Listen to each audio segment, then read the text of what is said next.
മുഖ്യമന്ത്രി intelligence report ഇല്ല എന്ന് പറഞ്ഞാൽ ഇല്ല എന്ന് അദ്ദേഹം തീർത്ത് പറഞ്ഞിട്ടില്ല എന്നതുകൂടി ഓർമ്മിപ്പിക്കട്ടെ.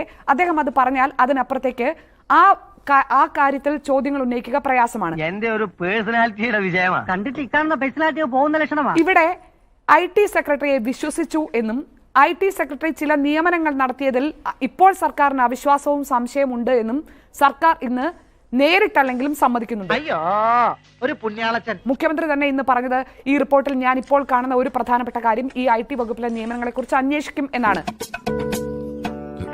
അവിടെ ഈ എക്സിക്യൂട്ടീവ് നേരത്തെ ശ്രീ MP ഗോവിന്ദൻ പറഞ്ഞതുപോലെ ഉദ്യോഗസ്ഥ തലത്തിലുണ്ടായ വീഴ്ച, വഞ്ചന, തെറ്റിദ്ധരിപ്പിക്കൽ എന്നതിനപ്പുറം രാഷ്ട്രീയപരമായ ഒരു ഉത്തരവാദിത്തം ചൂണ്ടിക്കാണിക്കാനുള്ള പോയിന്റുകൾ ഇപ്പോഴും കേരളത്തിന് മുന്നിലുണ്ടോ ശ്രീ VD സതീശൻ?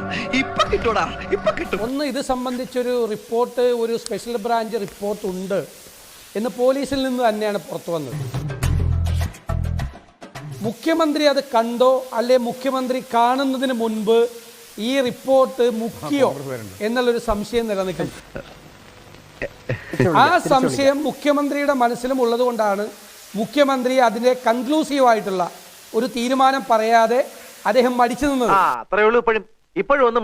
അദ്ദേഹം ഒരു വ്യക്തത വരുത്താതെ, ഷാനി നേരത്തെ സൂചിപ്പിച്ചതുപോലെ ഞാനത് കണ്ടാണ് അദ്ദേഹം പറയുന്നത്.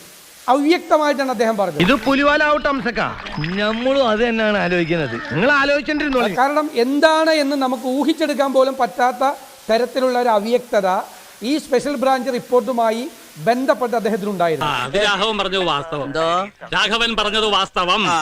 രണ്ടാമത്തെ കാര്യം എന്ന് പറയുന്നത് നേരത്തെ ഗോവിന്ദൻ മാഷ് പറഞ്ഞൊരു കാര്യമാണ്. സ്പ്രിംഗ്ലറിനെ ഒരു കമ്മിറ്റിയെ നിയോഗിച്ചു. എന്റെ ഗോവിന്ദൻ മാഷെ, ഈ രാജീവ് സദാനന്ദനൊക്കെ നേരത്തെ റിട്ടയർ ചെയ്ത് പോയതാണ്. ഞാൻ ഒരു കാര്യം ചോദിക്കട്ടെ, ഞാൻ നിന്റെ മാഷാണോ അതോ നീ എന്റെ കാലനാണോ? എന്തായാലും ബലം തന്നെയല്ലേ. അദ്ദേഹം റിട്ടയർ ചെയ്തതിന് ശേഷമാണ് സ്പ്രിംഗ്ലർ കമ്മിറ്റിയിൽ മറ്റു രണ്ടുപേരോടൊപ്പം അദ്ദേഹത്തെ കൂടി നിയമിച്ചത്. പക്ഷെ ആ കമ്മിറ്റി ഇതുവരെ കൂടിയിട്ടുണ്ടോന്ന് പോലും ആർക്കും അറിയില്ല. അപ്പൊ ഇതിനകത്ത് എന്തോ ചുറ്റിക്കളി ഉണ്ടല്ലോ. എന്ത് ചുറ്റിക്കളി? ഒരു ചുറ്റിക്കളി ഇല്ലല്ലേ?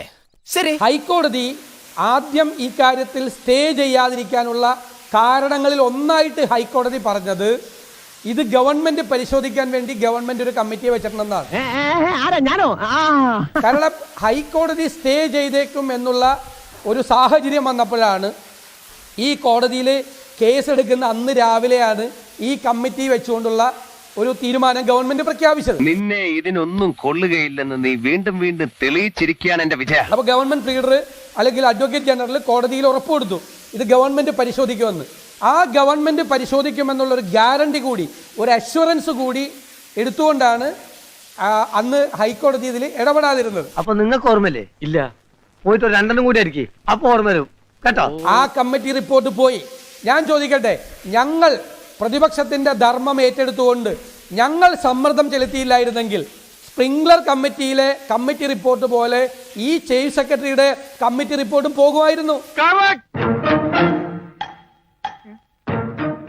അത് വലിച്ചു നീട്ടിക്കൊണ്ടുപോകുമായിരുന്നു, തീരുമാനമെടുക്കാതെ പോവുമായിരുന്നു. ഗുരുതരമായ ഒരു ആരോപണം വന്നിട്ട് എന്തിനാണ് ഇത്രയും സമയമെടുത്തത്? അവസാനം നിവർത്തിയില്ലാതെ, ഗത്യന്തരമില്ലാതെ, ഒരു മാർഗവും ഇല്ലാതെ വന്നപ്പോഴാണ്, ഗതികെട്ടപ്പോഴാണ് സസ്പെൻഡ് ചെയ്യാൻ വേണ്ടിയിട്ട് ഇപ്പോൾ തയ്യാറായത്.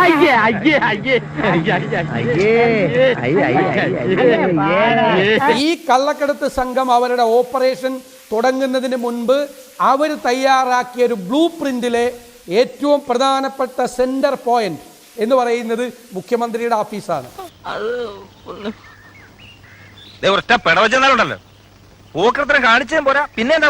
അവർ വളരെ മനോഹരമായി മുഖ്യമന്ത്രിയുടെ ഓഫീസിലെ പ്രധാനപ്പെട്ട വ്യക്തിയെ, മറ്റു വ്യക്തികളെ, മന്ത്രിമാരടക്കമുള്ള ആളുകളെ, IAS-കാരെ, IPS-കാരെ ഉള്ള പ്രധാന സ്ഥാനങ്ങളിൽ ഇരിക്കുന്ന ആളുകളുമായി വ്യക്തിപരമായ ബന്ധം സ്ഥാപിച്ചു. അത് ഏത് തലത്തിൽ വരെ പോയിട്ടുണ്ട് എന്ന് നമുക്ക് അന്വേഷിക്കേണ്ട കാര്യം. കഴിഞ്ഞ ദിവസം ജലീൽ മിനിസ്റ്ററുടെ ഒരു മറുപടി വന്നു. അതായത് 500 രൂപയുടെ 1000 കിറ്റ് അത് കൺസ്യൂമർ ഫെഡിന് മേടിച്ചു കൊടുത്താണ്.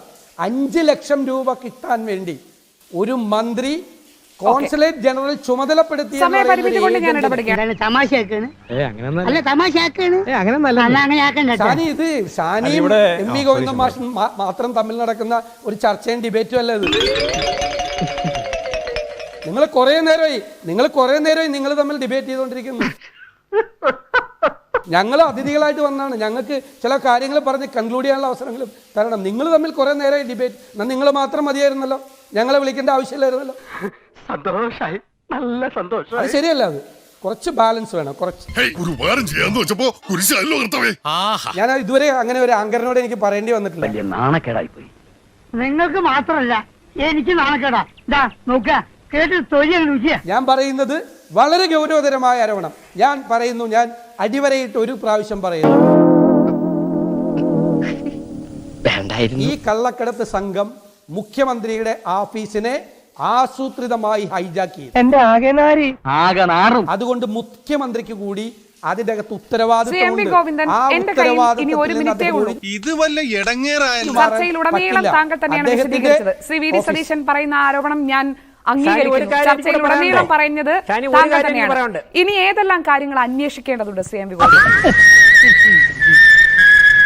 അല്ല, ഞാൻ ഇവിടെ പറഞ്ഞ ഒരു കാര്യം പറയാണ്. ഒന്നാമത് 2 കാര്യം പറയുന്നുള്ളൂ ഞാൻ. ഒന്ന്, ഗത്യന്തരമില്ലാതെ നടപടി സ്വീകരിച്ചു എന്നാണ് ഇവിടെ രാജേഷ് പറഞ്ഞതിൻ്റെ ധ്വനി തന്നെയാണ്, വി ഡി സതീശൻ പറഞ്ഞതിൻ്റെ ധ്വനി അതാണ്. ഇവൻ നമ്മളെ കുഴപ്പിക്കാനുള്ള പരിപാടി, ഇവനിതിൽ എന്തോ കൈയുണ്ട്. എന്നിട്ട് തികച്ചും തെറ്റായ ഒരു ആരോപണമാണ്. കൃത്യസമയത്താണ്, അതായത് റിപ്പോർട്ട് കിട്ടി മണിക്കൂറുകൾ കഴിഞ്ഞിട്ടില്ല, മിനിറ്റുകൾ കഴിഞ്ഞപ്പോഴാണ് ശരിയായ രീതിയിൽ നടപടി സ്വീകരിച്ചിട്ടുള്ളത്. അതുകൊണ്ട് അതിന്റെ അകത്ത് ഒരു വീഴ്ചയും ഇവിടെ ഗവൺമെന്റിന്റെ ഭാഗത്തുനിന്ന് ഉണ്ടായിട്ടില്ല. തള്ളി ഇവിടം വരെ കൊണ്ടുവന്നില്ലേ, ഇനി തള്ളല്ലേ താങ്ങൂ. മറ്റൊന്ന്, കള്ളക്കടത്തുമായിട്ട് ബന്ധപ്പെട്ട് ഈ പറഞ്ഞ, അതായത് ഇവിടെ കേരളത്തിന്റെ ഓഫീസുമായിട്ട് ബന്ധപ്പെട്ടവരാരെയും ഇന്ന് അവരെ പ്രതിയാക്കപ്പെടുക പോലും ചെയ്തിട്ടില്ല. മനോഹര, നിന്നെ ഞാൻ കൊല്ലം കുറേയിലെ കാണാൻ തുടങ്ങിയിട്ട്. അപ്പോ ഞാൻ നേരത്തെ പറഞ്ഞ പോലെ ശിവശങ്കരനെ ചോദ്യം ഉന്നയിച്ചിരുന്നു, അതിന് മറുപടി കിട്ടിയിട്ടില്ല. തീയുടെ ഓളിയൊന്നും കൂട്ടുകാരാ. എന്നാൽ ഇന്ന് മുതൽ നിന്റെ പോക്കറ്റ് തങ്ങൾക്ക് കൂട്ടി നിൽക്കുന്ന ഏർപ്പാട് ഞാനും നിർത്തി. നീ വണ്ടി കയറ്. വേണ്ട, വണ്ടി കയറ്. ഇതെല്ലാ തവണത്തെയും പോലെയല്ല. എന്റെ ഉള്ളിലുണ്ട് സത്യവും ധർമ്മവും നീതിയും ദാഹിക്കുന്ന ഒരു മനസ്സ്. ആഞ്ഞുകൂട്ടിയതിൽ അരക്കഴഞ്ചെങ്കിലും കുറയ്ക്കാൻ ദയവുണ്ടാകണേ എന്ന വാവുട്ട നിലവിളികൾക്ക് വായ്ക്കരിയുടെ ദയ പോലും നൽകാതെ പുറങ്കാലിനടിച്ച സർക്കാർ. ഏത് തെണ്ടിയുടെ മുഖത്തോക്കി ഞാൻ പറയും, എന്നാ ഇവന്റെ മുഖത്തോക്കി ധൈര്യമായിട്ട് പറഞ്ഞു. ചങ്കിക്കുത്തുന്ന വർത്താനം പറയരുത് കേട്ടാ, എങ്ങനെ ശരിയല്ല. പിണറായി സർക്കാരിന്റെ വാർഷികാഘോഷങ്ങൾക്ക് തുടക്കമിട്ടെന്തോ മെഗാ എക്സിബിഷൻ ജില്ലയ്ക്കൊന്ന് 34 ലക്ഷം വെച്ച് 4.2 കോടി. എനിക്കറിയാം, പക്ഷെ നല്ലൊരു നാളേക്ക് വേണ്ടി ചെറിയ ചില ത്യാഗങ്ങളൊക്കെ സഹിച്ചേ പറ്റൂ അല്ലേ? മാങ്ങാ തൊലി ഇങ്ങനെ നക്കി തിന്നാതെ അധ്വാനിച്ച് ജീവിക്കണ മര്യാദയ്ക്ക് എനിക്ക് തരാനുള്ള കാശ് മുഴുവൻ. മര്യാദകേടിന്റെ മരതകത്തൂണിൽ ഒരു 42 ലക്ഷത്തിന്റെ കാലിത്തൊഴുത്തും ഗവർണർക്കെതിരായ നിയമോപദേശത്തിന് 45 ലക്ഷവും. ഇതൊക്കെ കാണാനും കേൾക്കാനും മേളിൽ ഒരാളുണ്ടേ. പെരിയ കേസിൽ മുടിച്ചു കളഞ്ഞ 90 ലക്ഷവും നീന്തൽക്കുളവും ലിഫ്റ്റും ലിമോസിനും അടക്കം. ഇതിലും ഭേദം കട്ടപ്പാറയായി കക്കാൻ ഇറങ്ങുന്നതാണെന്ന്. പക്ഷെ ഓരോ തവണ രക്ഷപ്പെടുമ്പോഴും ഒരിക്കൽ പിടിക്കപ്പെടും എന്നോർമ്മ വേണം. ഈ ആഘോഷത്തിന് മുന്നേ അശ്ലീലതൂർത്ത് കണ്ടവരോടാണ് മുണ്ടുമുറുക്കലിനെ കുറിച്ച് ആത്മാർത്ഥത തീണ്ടാത്ത വേദാന്ത വായന. ഒരുമാതിരി അരിവർത്ത വർത്താനം എന്നോട് പറയരുത്. ഡയലോഗ് അടിക്കാൻ സ്റ്റേജ് അല്ല, പബ്ലിക് റോഡാ. ആർത്തി തീരാതെ അവശ്യമരുന്നുകൾക്ക് കുത്തനെ കൂട്ടിയത് 12% ചരിത്രത്തിലെ ഏറ്റവും വലിയ വാർഷിക വർധന. നേരും നെറിവും മനസാക്ഷിയും ഒക്കെ ആയിക്കൂടെ. ഇതിനെ അക്ഷരം തെറ്റാതെ വിളിക്കണം പവൻമാറ്റ് ജനദ്രോഹം. ഇതൊന്നും അങ്ങനെ വിടാൻ പാടില്ല. എന്തോ എടാ, ഇവിടെ ഇതും ഇതിന്റെ അപ്പുറം നടക്കുന്നത്. പ്രതിഷേധത്തിന്റെ പകൽപന്തങ്ങൾ ഉയരണം, രാക്കാലങ്ങൾ സമരഭരിതമാകണം. ഊണ് കഴിച്ചിട്ട് സമാധാനമായിട്ടിരുന്ന് ആലോചിക്കാം. എങ്കിൽ ഊണ് കഴിച്ചിട്ട് ഒരു ഉറക്കവും കഴിഞ്ഞ് കാപ്പൂടിയും കഴിഞ്ഞ് നമുക്ക് ആലോചിക്കാം. അതുകൊള്ളാം, ബെസ്റ്റ് ഐഡിയ. അതിന് ഏത് 56 ഇഞ്ചെങ്കിലും ഇരട്ടച്ചങ്കാണെങ്കിലും കൂടുതൽ എന്നെ നാറ്റിക്കരുത്. ജനരോഷത്തിന് മുന്നിൽ പട്ട് വീഴാത്ത ഭരണകൂട പിടിവാശികളില്ല എന്നതിന് കാലമാണ് സാക്ഷ്യം. വെളുക്കാൻ തേച്ചത് പാട്ടായി. എങ്ങനെ വല്ലതും പറയാനുണ്ടോ? എന്ത്? അല്ല, ലേശം റെസ്റ്റ് എടുത്തിട്ട് പോയാ പോരെ. ഒരു 6 ഇഞ്ച് നീങ്ങി ഒരു ചുവന്ന സ്വിച്ച് കാണുന്നുണ്ടോ? കാണുന്നുണ്ട്. ഈ സ്വിച്ചിന്റെ കാര്യമാണ്. ചുവന്ന സ്വിച്ച് അമർത്തിയോ? അമർത്തി.